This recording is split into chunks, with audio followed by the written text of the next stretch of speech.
forward, we have to look back. 12 weeks have passed since shots rang out over the food court in the Columbia Mall. Tonight, we look back on that deadly day. One of our biggest and most popular suburbs was suddenly the scene of a tragic tale playing out in communities all over the United States. Tonight, we sit down with the people who navigated us through those terrifying times for an in-depth and behind-the-scenes look of that sad day.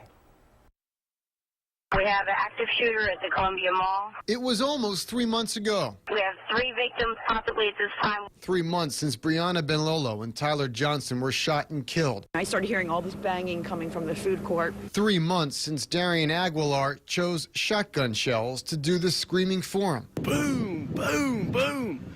Guy was in there unloaded. 3 months since Columbia had to settle into its new normal. That's what we need to start doing. We need to start finding out what we have. You know it can happen. Do you really feel it can happen in your community? I don't know, but it happened in our community, and we're as any town in USA as you can be. Chief William McMahon leads the police department of the Anytown. That is the latest chapter in an increasingly alarming American narrative.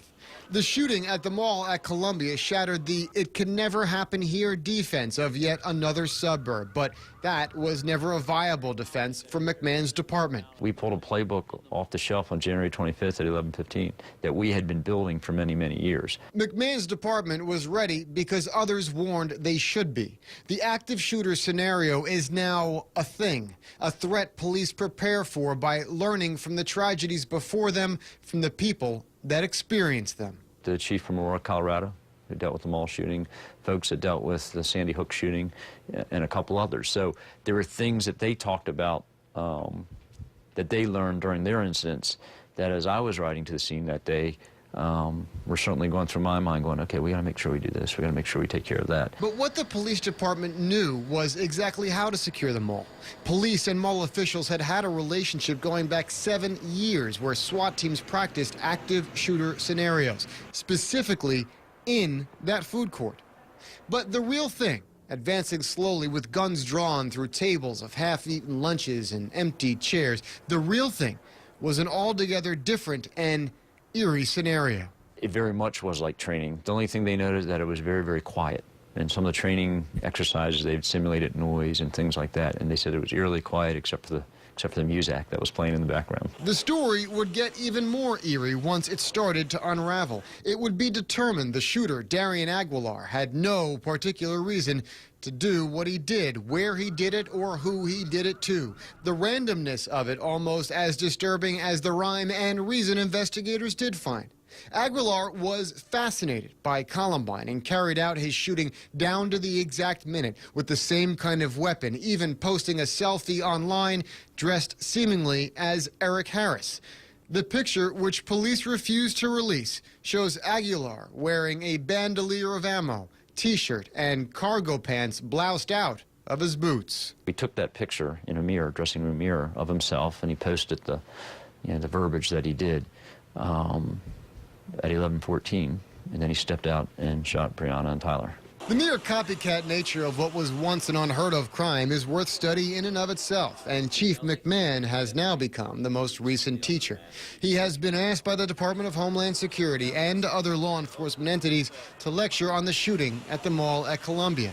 He is now saying the very things that may stick in the back of the next chief's mind, but McMahon isn't the only one. We went from about 5,000 followers on Twitter to more than 20,000 followers in the first 24 hours. Howard County Police spokesperson Sherry Llewellyn has also been a headliner for the how-to on crisis communication. She has spoken to the FBI at Quantico and several other gatherings of public information officers. Llewellyn and the department mastered the use of Twitter during the shooting crisis, from using the social media platform to simply push a polar bear plunge one day to offering reliable, pertinent, and timely information on a crisis the next. A transformation literally overnight. We really were building the plane as we flew it.